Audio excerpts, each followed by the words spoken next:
Kali ini saya ada di salah satu sudut kampus Institut Teknologi Bandung bersama saya, dan saya menemui secara langsung Mbak Dewi Agustiningsih, salah satu alumni PMDSU yang berhasil menjadi doktor di usia 26 tahun dengan menggunakan jalur program PMDSU. Selamat siang Mbak Dewi Agustiningsih. Selamat siang Bu. Perkenalkan, nama saya Dewi Agustiningsih. Saya adalah alumni penerima beasiswa PMDSU batch 6 dan alhamdulillah sekarang telah berkarir menjadi salah satu staf pendidik di Institut Teknologi Bandung. Salah satu tantangan regenerasi dosen dan peneliti, kita menemukan sosok muda yang akan menjadi dosen di kampus ITB, dan beliau lulusan dari UGM. Ini sangat menarik. Apa sebenarnya yang memotivasi Mbak Dewi untuk mengikuti PMDSU? Jadi mengapa saya termotivasi untuk mengikuti seleksi beasiswa PMDSU? Karena pada awalnya memang saya memiliki mimpi cita-cita yang besar sebagai seorang pendidik dan juga peneliti, Bu. Dan salah satu jalan untuk bisa melakukan keduanya secara simultan adalah menjadi dosen. Dan untuk menjadi dosen, salah satu syarat utamanya kan harus memiliki latar belakang pendidikan yang tinggi ya Bu ya, minimal S2 atau S3. Banyak sekali beasiswa yang tersedia sebetulnya untuk itu, namun dengan PMDSU yang bisa memfasilitasi kami sebagai awardee-nya untuk menyelesaikan studi S2 dan S3 sekaligus dalam kurun waktu 4 tahun itu sangat-sangat menguntungkan juga untuk kami, sangat-sangat baik untuk kami programnya. Jadi memang saya termotivasi untuk itu Bu.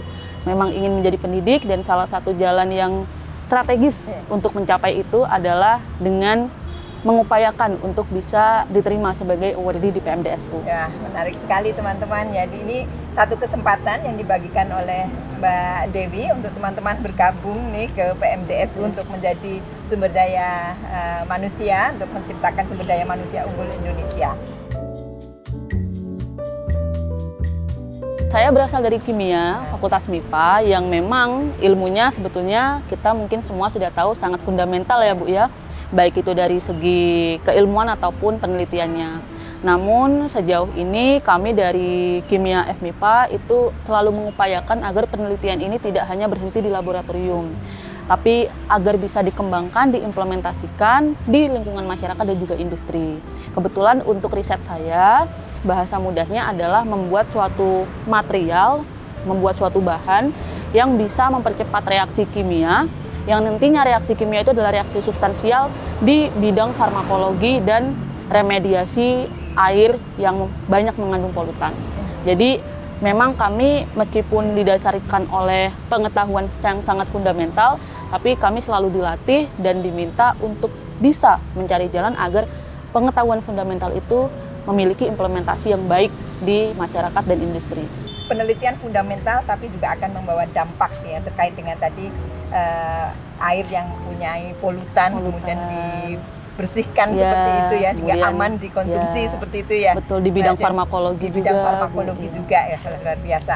Salah satu program di PMDSU itu ada PKPI. Ya, saya melihat datanya Mbak Dewi ikut juga ke PKPI. Betul, tolong dong ceritakan sedikit.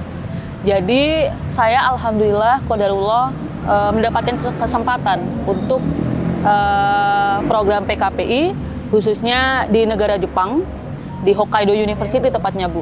Jadi saya sangat berterima kasih kepada PMDSU karena memberikan saya kesempatan pertama kali untuk keluar negeri pada saat itu ke Jepang, Hokkaido University, yang sekaligus dalam kurun waktu 6 bulan itu bisa membantu saya, bukan hanya saya saja sebetulnya, semua mahasiswa PMDSU yang PKPI untuk meningkatkan kualitas penelitian dari kami. Karena kan mungkin kalau di Indonesia ada beberapa keterbatasan baik itu di kesediaan bahan ataupun instrumen pada saat proses penelitian. Tapi di negara tujuan kami PKPI biasanya memang baik itu bahan ataupun instrumen, alat itu tersedia dengan lebih lengkap mungkin ya. Dan itu sangat-sangat membantu Bu. 6 bulan di sana itu memang saya sangat memforsil diri saya kerja atau penelitian dari jam 7 sampai hampir tengah malam. Karena saya sadar bahwa saya harus memanfaatkan waktu 6 bulan itu sebaik mungkin. Dan alhamdulillah data yang saya dapatkan dari PKPI 6 bulan itu sangat banyak dan sangat membantu untuk penyelesaian studi disertasi saya. Jadi ternyata bisa mempercepat juga ya, Ya, dari betul, Bu, hasil betul. PKPI tersebut. 4 tahun Ya. menyelesaikan PMDSU. Tantangan terberatnya di mana? Kalau ditanyakan tantangan, semua tantangan yang ada di PMDS itu berat, Bu.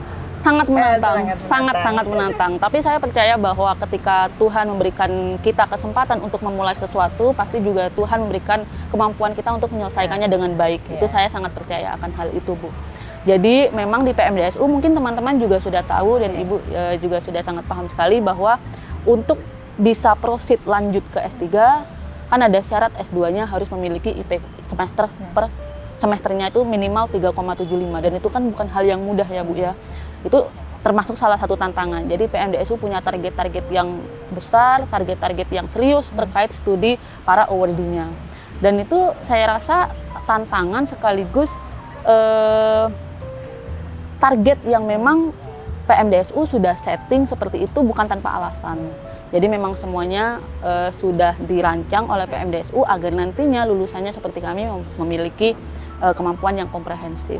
Jadi tantangannya mungkin teman-teman juga sudah tahu minimal IP per semester saat S2 itu cukup tinggi agar kita bisa lanjut ke S3. Kemudian untuk lulus S3-nya sendiri, mungkin karena saya berasal dari UGM, S3 di UGM, khususnya di kimia UGM, agar bisa lulus setidaknya memiliki 1 publikasi ya Bu. Tapi kalau dari PMDSU kan ditingkatkan minimal 2. Nah itu memang kan dalam waktu yang lebih singkat targetnya lebih besar. Tapi saya rasa teman-teman tidak perlu takut karena ketika teman-teman diberikan kesempatan untuk mendapatkan beasiswa PMDSU berarti teman-teman juga diberikan kesempatan untuk bisa menyelesaikan dengan baik. Ya, menarik sekali ya. Ketika kita diberi kesempatan untuk sesuatu, maka sebetulnya kita diberi kesempatan juga untuk menyelesaikannya. Ya, luar betul. biasa. Kemudian terkait dengan menjadi dosen doktor di usia muda. Wah, luar biasa ini ya. Harapan kedepannya seperti apa ini? Saya juga bersyukur sebetulnya ya, bersyukur sekali alhamdulillah bisa menyelesaikan studi PMDSU dengan baik, dengan tepat waktu dan alhamdulillah sudah memiliki home base hingga hari ini. Harapannya ke depan untuk teman-teman yang sedang berjuang juga dan berupaya agar nantinya bisa menjadi output SDM yang unggul juga, saya hanya ingin berpesan bahwa lelah itu pasti ada, kemudian jenuh itu pasti ada, tapi kita harus selalu mencari jalan agar bisa menyelesaikan itu semua. Karena itu tadi, ketika kita sudah memulai sesuatu, harus menyelesaikan sesuatu dengan baik juga. Dan itu saya rasa konsistensi, kemampuan untuk menjadi tetap konsisten dengan target kita itu adalah salah satu bekal yang sangat penting agar kita bisa mengembangkan diri kita sebagai SDM yang unggul. Luar biasa nih. Selamat ini untuk ITB telah menerima Mbak Dewi Agustiningsih karena satu hal potensi yang luar biasa. Demikian juga kami harapkan bagi perguruan tinggi di seluruh Indonesia, mohon dilirik nih alumni-alumni PMDSU karena punya kualitas seperti Mbak Dewi ini ya.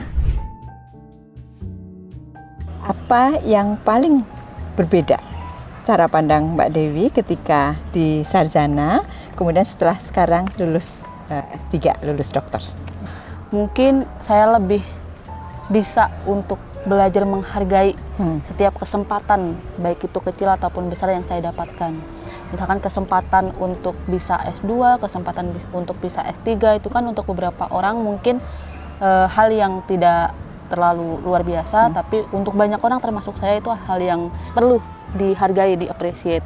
Selain belajar di dalam ruang kelas dan laboratorium, selama studi ini saya juga belajar untuk melatih kesabaran saya juga. Jadi hal-hal yang tidak berkaitan sebetulnya dengan studi itu saya juga mengalami perubahan yang positif, konstruktif. Tumbuh bersama dengan proses pendidikan. Proses pendidikan betul. Ya, jadi biasa, untuk diri saya sendiri, untuk orang-orang di sekitar saya, itu cara pandang saya semoga akan terus menjadi lebih baik.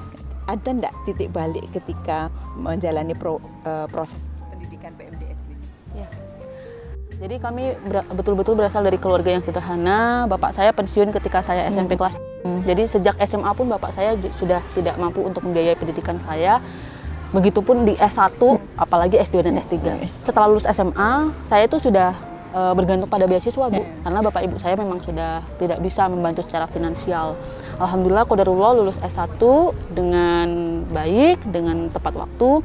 Kemudian bapak saya dan ibu saya itu pada satu waktu seperti ngobrol lah, Bu, dari hati ke hati dan meminta maaf karena selama ini tidak bisa memberikan yang terbaik. Tapi saya sebetulnya tidak pernah masalah, Bu, karena saya sadar sendiri bahwa orang tua saya meskipun belum optimal tapi sudah mengusahakan yang terbaik meskipun tidak sampai ke titik optimum itu sendiri.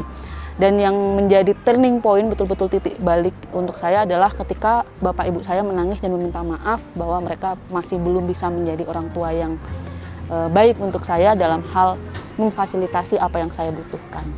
Dan pada saat itu saya bertekad dan menyatakan kepada mereka, saya bilang kepada bapak ibu saya bahwa bapak ibu tidak perlu khawatir, saya akan berusaha sekuat mungkin untuk mewujudkan mimpi saya, cita-cita saya sendiri.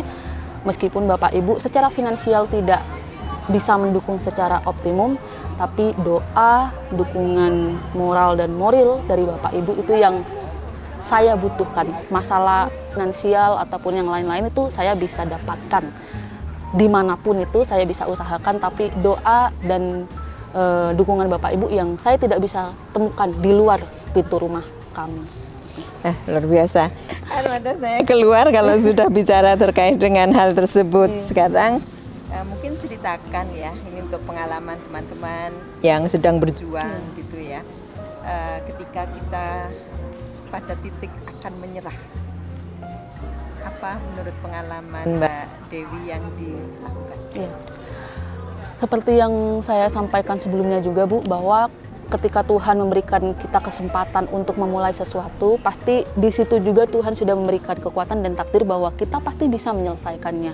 Jadi saya percaya bahwa di tengah-tengah itu pasti rasa lelah, rasa jenuh itu tidak bisa dihindari. Saya berpuluh-puluh kali mengalami itu. Pasti ya kita semua yang studinya cukup lama pasti berpuluh-puluh kali mengalami itu.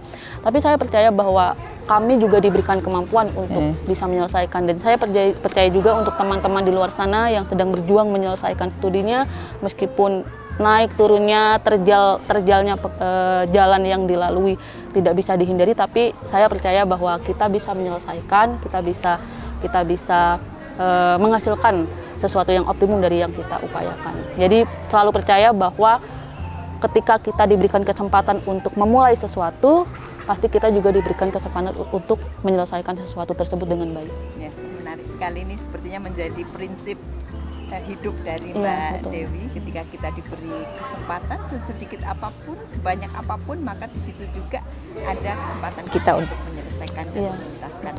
Keduanya berimbang seperti itu. Sekarang saya ingin tanya nih ya, terkait dengan pengalaman studi S3 nih. Tentu ada yang tidak ada di textbook ya, pengalaman pembelajaran di situ. Kira-kira apa saja nih yang tidak ditemukan di textbook tapi ketemu nih di program dokter? Ya. Selama proses studi itu ada satu hal utama yang saya pelajari dan selalu saya jadikan patokan, Bu, yang ini adalah konsistensi. Orang pintar, orang cerdas itu dimanapun itu banyak, sangat banyak orang pintar, bukan hanya saya, bukan hanya teman-teman yang lain, itu sangat banyak sekali. Tapi untuk menjadi pribadi yang konsisten itu sangat sulit.